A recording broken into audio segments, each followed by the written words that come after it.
Night 2 of the Republican National Convention was amazing. It was a very, very scary night across the nation, especially in Kenosha, I think is the name of it. And since everybody's into challenge, I have a really amazing challenge for you guys at the end. So stick in there, don't go anywhere.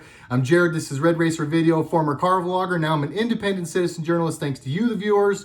Your donations through Patreon, PayPal, and Venmo fuel this channel. This is my work. You have become the income. Also, RedRacerVideo.com is where you can buy the unmasked t-shirts that I have made. It says, to reveal the true nature of expose. That is the definition of unmask. I've had a lot of people ask me, what does that mean? That's the actual definition. Crazy how that works. If you like the shirts, RedRacerVideo.com. Once again, thank you everyone who makes this possible. You make this possible with your donations and your purchases. Could not do without you. Let's get rolling. Republican National Convention last night. I am about 75% of the way through it. Few things I want to key on, and then we're going to kind of keep things moving. Really quickly, also before I go, guys, I'm going backwards in subscribers for the first time in like forever. I went backwards like 45 subscribers yesterday. My last 5 or 6 videos in a row have been my worst. When I post them, it shows me out of my last 10 videos where they rank. Obviously, I like to see them be number 1 because that means the video is doing good, but somewhere in like the 3, 5, 6 range, I don't ever sweat it. I have been video 9 or 10, I think one of them was 8, nonstop for the last 5 videos. So really quickly, guys, in the comments before you go, tell me if I suck. Did something change? Did I become terrible overnight? Or is YouTube putting the squeeze on me like I think they are? I would really love to know, and I'm a grown man, I can take it. In the comments, go ahead and give it to me, I've heard worse. But here we go. Once again, also, before we go, like, subscribe, make sure you're still subscribed before you go, please, and again, leave a comment. Republican National Convention, it was very, very obvious that it was a night full of focusing on issues again, focusing on facts, not hypotheticals, not focusing on, throwing out names or calling names. Everything that was said was factually based. There was evidence behind it. Yes, they spent some time going off on Biden about the things that he did, and I was incredibly proud of him for doing it. They called him out for everything. They called him out for prison reform. They called him out for abortion stuff. They called him out for, what else was it? For the Ukraine. I mean, they went all in on bringing up the Ukraine stuff. So to everybody out there, again, that sometimes is like, man, nothing's happening, nothing's happening. The Republican National Convention, they went off on Obama and on Biden during the convention. I assure everyone watching, there is lots happening and these people are screwed. Just because the media is still telling us they're okay, and just because the media is convincing us that this guy's running for president, which we know he's actually not, they're going to replace him when the time is right. But it was very, very well done, I thought, by the Republican National Convention, by the Republican Party. Person after person they brought up had a story to tell, had a real life experience where they could show you that the policies and procedures and changes that our president has made or put into place have positively affected their lives. And they didn't just bring up white men. Weird. There was men, there was women, they were Indian, they were Mexican or Spanish, or they were whatever. There were black men and women that came up. There was everybody. We're all represented. He represents all of us. I keep telling everybody this dude loves everybody, but everyone was represented in the Republican National Convention. Some of the things they focused on, again, prison reform. He's done amazing things for prison reform. One of the big things that happened last night, and a lot of people are giving him grief for it, I think John Ponder's his name. He gave a full pardon of John Ponder. A lot of people have an issue with this because John Ponder is a convicted bank robber. Like this dude, I think he was 38 when he did his last one. So it's not like this guy was, wrongfully accused. This dude did the dirt, do the crime, do the time. And he did his crime and then he did his time. There's a lot of people who have an issue with him getting a full pardon. And all they tell you is that he's a bank robber and that he's convicted. They forget to then tell you that, like, the second this guy went into prison, this guy changed his life. He was like a model prisoner. He has turned his life over to the Bible and to God. The most amazing part of it, and this is why I think this guy got a pardon, and this is something the media is not telling anyone. Why would they? This guy got a pardon because when he came out of jail, this guy has put into place one of the most successful re-entry programs in our country. He put a plan, or he put a program together that helps prisoners who come out when they're reformed, helps reintroduce them to the workplace, helps get them on positive paths instead of going back down the path of negativity, which intentionally was in place from previous administrations. They didn't want prisoners to get out and do good. They wanted prisoners to get out and go do dirt again. They're part of their mercenary force. They are part of what they're releasing violent and scary criminals right now in the middle of a pandemic. Why would they be doing that? For the same reason they wanted prisoners to come out and continue to be prisoners. John Ponder wanted something different for himself and for others. So he put a program in place to help people. That is why he got a pardon. I think our president is amazing for having done that. Yeah, it caught me off guard a little, but the more I've researched and the more I've learned about John Ponder's situation, I'm okay with it, and I think it was something very, very powerful our president to do. Just so happens he's a black man also. Was that a political play? Probably a little bit. Like, can we hate the president because he's being political? Because he's trying to stay in office? You can, I don't. I don't at all. Some other things they keyed in on. Just the gains in the economy, the unemployment. And I know that all that is really hard to focus on now because they've got the country shut down. And when I say they, the Democrats have the country shut down. They've got weed dispensaries and liquor stores and abortion clinics all open as essential businesses, but there are still plenty of places where you can't go do your business or you can't go to church. And if you do, you have to do it with a mask on that makes you unsafe. One more plug, RedRacerVideo.com, links in the description. Buy one of my shirts. Everyone needs to start standing up. I don't want you to put yourselves in harm's way. Do what you're comfortable doing, but some people got to use their voices. Maybe you can use your voice without using your voice. Do it by wearing one of my shirts, RedRacerVideo.com. But people need to start standing up. There's a lot of things transpiring and a lot that happens and a lot of good that's going on. When we focus on the fact that, yeah, they're keeping us locked down and they're doing these things intentionally and they want the country at odds, that is exactly what they want. Something else now that's coming out, right? We have another shooting, another officer-involved shooting where they're not telling people the truth. All they're saying is this guy got shot and they make it look bad on camera. Big shout out, Officer Tatum, Brandon Tatum, a former police officer, a black man who does his research and refuses to let his skin color or his ex-job or any other thing cloud his judgment. The dude just sticks to the facts. He has gone and showed us a lot of times how all of these cases they're using to push and drive the whole division thing, they're crap. They're not telling you the truth. The last guy that was shot, I don't even remember his name because I've stopped paying attention to him. But I watched what Brandon Tatum had to say about it, and he went through the facts. There was a lot more that went on than what they told you. They got everybody in Kenosha tearing the city apart. Those people were already there. They hired those people. They're paying them like $15 an hour. They shipped out the cement for them to throw, the whole deal. And then they had this thing go off so that they could get everybody to go bananas in Kenosha. Now, if anybody hasn't watched, I've seen a lot of footage coming out of Kenosha last night. It's scary. It's absolutely terrifying.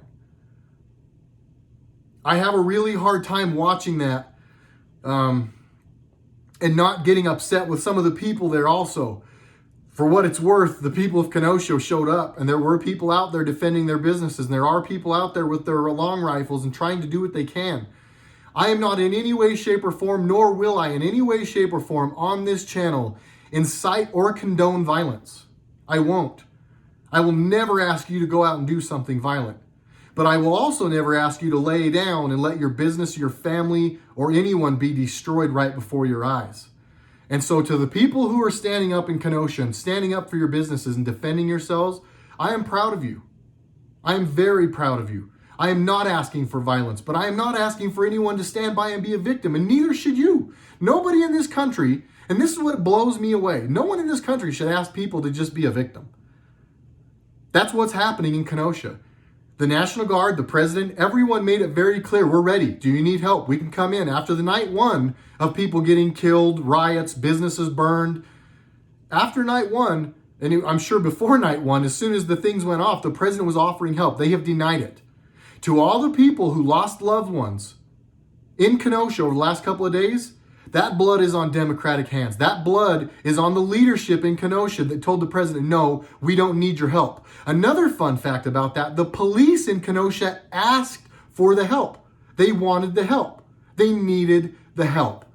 The leadership in Kenosha decided, no, you don't get the help.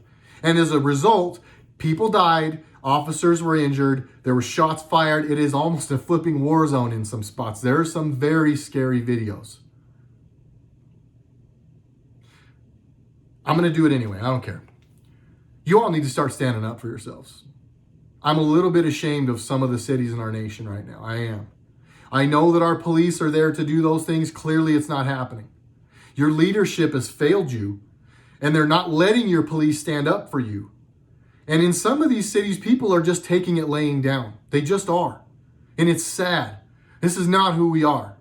Again, I am not asking you to go and do anything violent. But I am telling you that you should not stand by and watch things just get burned and destroyed. Is your life worth your business?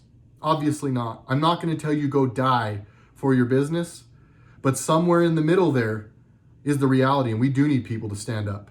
There are people standing up across the country. You guys saw what happened at Sturgis. It didn't work.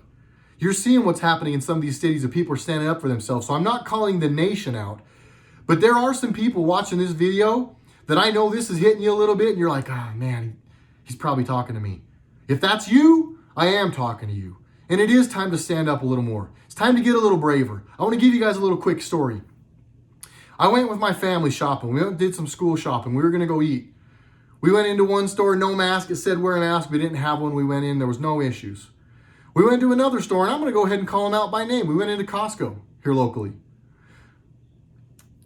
The family was a little more concerned about Costco because they've got, they're a little harder on people, it sounds like. So I said, watch this. I went in front. I think my family actually pushed me in front and said, here, Dad, you go first. But I went in, showed her the Costco card. She said, do you have your masks? I said, we have a medical exemption. She then sat there for a second, kind of stunned, and said, well, do you have it with you? I just looked at her. I said, you can't ask me for that. You cannot legally ask me for my medical information. So she said, well, hold on. I got to get something. I said, no, it's okay. We'll just go in and shop. And we walked past her.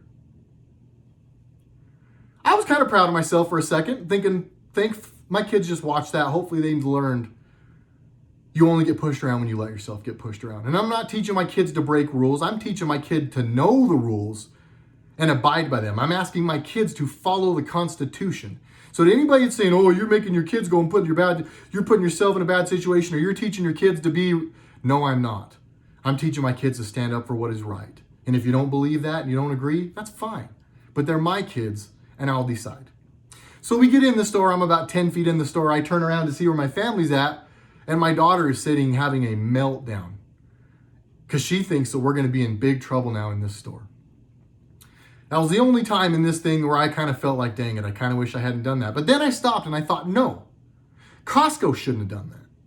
That lady at that door that got a little bit of power because she's the mask Nazi at the store, she got off on that. She made my daughter cry because she punked us because we didn't want to wear a mask. She tried to violate my constitutional legal rights. She cannot ask me or my family about our medical. And she did. And because of that, my daughter cried. Proud dad moment. I was able to go over, talk to her, get her to diffuse the situation. I got her smiling. I put her on my shoulders. We actually played a little game that I thought was funny where we walked through the store and I taught her to chirp at some of the people wearing masks. I was going chirp, chirp, chirp, peep, sheep, sheep, sheep. Whenever I saw people with masks, she did it a little bit with me a couple times. It was kind of funny. But we diffused the situation. We moved on. We went through the store. We went to the checkout. They were really nice. Never had another issue again as we went through the store. Moral of the story, a lot of you could go and do the exact same thing. And if a lot of us stood up, like I stood up, I didn't have to do anything crazy. I didn't have to hold out my phone. I didn't have to yell at the lady. All I had to do was know where I stood. All I had to do was say, no thanks, you can't ask me for my medical information. I'm going to go shop. That's what it's going to take. It's going to take some people with some balls standing up for their rights. To everyone still wearing your mask, I'm sorry, but you're giving in. I understand some of you are at risk. I understand all of that. But the facts remain that mask is not saving it. It's not fixing it. It's literally doing nothing but keeping somebody from hawking a loogie on your face and you getting it that way. But we know it's airborne. We think it could be airborne or whatever. And if it is, the masks do nothing. They are teaching us to cave. This mask is nothing more than a sign of submission. A lot of you are submitting. A lot of you are giving up your freedoms. And I know you don't think that it is. I know you're like, no, just go along with it. Just put up with it and let's just move. No! You are giving up your freedom. They are breaking you down. This is a systematic way of taking your freedom from you. And a lot of us, unfortunately, out there are still doing it. So this is where I'm going to get into the challenge part of things, because I know everybody loves challenges, right? I got a new challenge for everybody. Start standing up for yourselves. Grow a backbone. Stand up for your rights.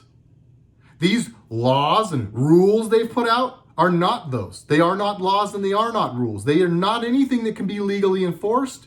Sure, maybe you get kicked out of a store. But if you tell that store, I'll never come back and I'll never spend another dollar here again, and everybody in that store heard you say it, maybe not one person changes anything, but I promise you at least one person that's going to register with. As soon as some of us stand up together, a lot more are going to stand up with us. It just takes a couple of us having a pair and standing up for our rights. And I assure you, there will be more people who get behind you. When the Democrats lose this election, they are going to spark off riots. We have not seen anything yet. I'm not saying this to scare you. To the vast majority of people, this will not affect you. In suburbia and in some of the residential areas and those things, it's not going to, they're not going door to door, especially in states like this one, because we got lots of guns. But there will be places where it gets bad.